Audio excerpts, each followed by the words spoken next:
Hi everyone, and welcome to this week's chapter 34 of Where Did Your Heart Go?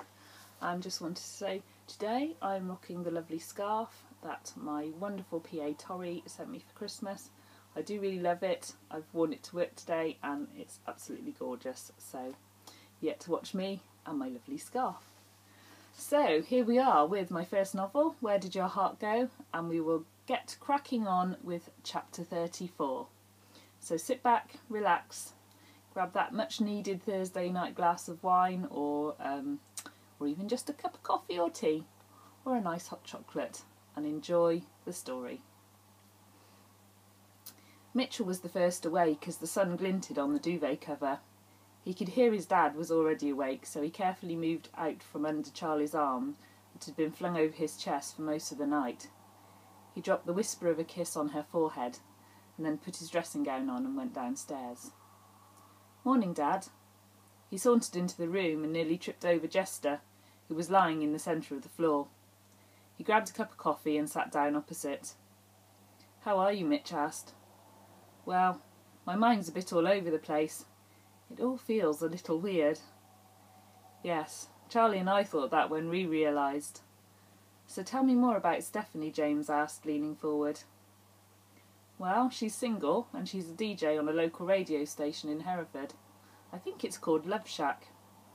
"Okay, anything else?" "Well, Charlie's reading Stephanie's diaries from 1988 at the moment, which is the year you two were together. But she hasn't got to the part where you split up yet," Mitch said, as he took a sip of coffee and wondered if he should be telling his dad all of this. "So, why did you split up with Stephanie and end up with Mum?" Mitch asked. "Well, that's a long story." "I have time." After a few minutes of silence, James began to talk. "I fucked things up with Stephanie in a big way, and I was too weak to make the right decision at the time. I was working at a leisure centre in Warwick before I became a fireman, and your mum, Felicity, was the manager there." James paused, clearing his throat. "So when I had my leaving due, I kind of got drunk, and she offered to drive me home, so I agreed. And before I knew it, she was pulled into a lay-by and jumped on me. I had a moment of weakness and allowed it to happen. And then the next thing I know, she's pregnant with Darren and demanding we get married." Mitchell watched as his dad put his head in his hands, red shame rushing over his cheeks. "I tried to tell her that I'd support her, but that I didn't love her. And that was when she threatened to tell Stephanie that we'd been having an affair for months. That would have destroyed Steph. Felicity was just intent on breaking us apart. She also threatened to let me have no access to Darren if I decided to stay with Stephanie.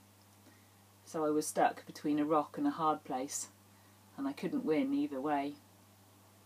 So I made the hard decision of breaking up with Stephanie, but I didn't tell her the real reason. I tried to let her down gently." A sob rose in James's throat and he choked it back quickly. "Then Steph begged me to visit her one last time, and I did.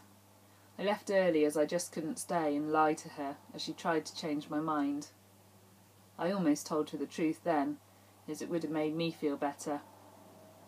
Perhaps I should have, but she was so young, only 17, James said, taking a gulp of his coffee and looking up at his son.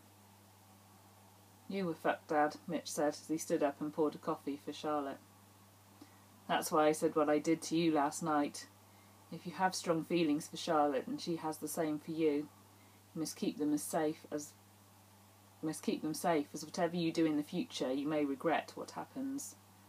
Be honest with each other, completely honest, even if it ends up hurting one or both of you. I've had to live with these lies for nearly 25 years, and I don't know now if I'll ever get through them, but I'm going to try and make amends. I'm going to take this up to Charlie. It's about time we got started for the day," Mitchell said. The mood around them lightened. "Shall I do some bacon sandwiches for you?" James asked. "Yeah, that would be great. And, Dad, don't beat yourself up about what you did back then. We might be able to help you fix it," he said, pushing open the door and carrying the mugs upstairs. As Mitch stepped into the room, Charlie was just opening her eyes, and he felt his heart leap at the sight of her dishevelled hair and sleepy eyes. He was pretty certain he loved her, but having never been in love before, he wasn't sure. He knew he desired her, and after last night it was apparent that she felt the same, as he remembered the feel of her skin on his. "Morning, baby," Mitchell said. He crossed the room and put the mugs down next to the half-finished melted tub of ice cream. Charlie reached for him and pulled him into her arms for a kiss. "How long have you been awake?" she asked, when they pulled apart. He shrugged off his dressing gown and got back under the covers. "Oh, about an hour," Mitch replied. "I've been downstairs having a chat with Dad." "Tell me," Charlotte replied, sitting up to cradle her cup of coffee. "Well, Dad told me that he broke it off with your mum because he had a drunken one-night stand with my mum Felicity. She got pregnant with my brother Darren and blackmailed Dad into either breaking up with your mum or not having any contact with his son. So I don't think he would have won whatever choice he'd made." Mitch paused, watching the information sink in with Charlie. "Problem is that Dad tried to let your mum down gently and didn't tell her the truth about the situation. He really regrets that now." "Fuck," Charlie replied. "This might make it harder for us to resolve, especially if Mum is still heartbroken over the whole thing." "I know. Even Dad believes he'll have a hard job convincing her that he's truly sorry." Mitchell sighed, reaching over to pull Charlie into his embrace as silence reigned over them. "You still need to get the diaries finished before the competition in a fortnight, as we need to know if the meeting will be for the best, or best to be avoided." "Yes, I'll get back onto it this evening," Charlie said. "And we better get up and started as we don't have long left to practice." "Just one more kiss," he cajoled. He pulled her onto him and wrapped his arms tightly around her as their lips met in a kiss that seemed to portray not just their love, but the lost love of their parents. "Morning, Charlotte," James said, looking up from the frying pan. "Bacon sandwich okay for you?" "Yes, please, Jim. Can you make it crispy?" she asked, as she sat down and realised they were listening to Love Shack Radio. Charlotte finished her sandwich and listened as Father Figure started to play in the background. She knew it was one of her mum's favourite tracks. She looked over at James, who had paused, and reached to turn it up, a smile playing over his features. Mitchell looked between the two of them and then smiled too. This was especially for our very own DJ Stephanie, from a secret admirer, Paul announced at the end of the track. Would her mother have heard the tune in dedication, she wondered. "Come on," Mitch said to Charlie, "let's get some more work done before Darren gets home." "Okay, slave driver." So that's the end of chapter 34, and I hope you're really enjoying listening to me read it to you. Once again, as I've said, if you can't wait until next week's instalment, because we have quite a way to go yet,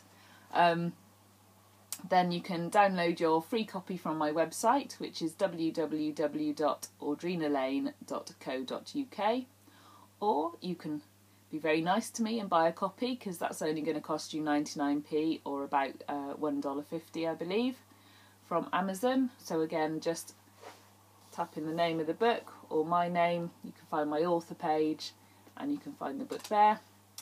And luckily, it is now available in paperback, and I have a few copies myself to sell.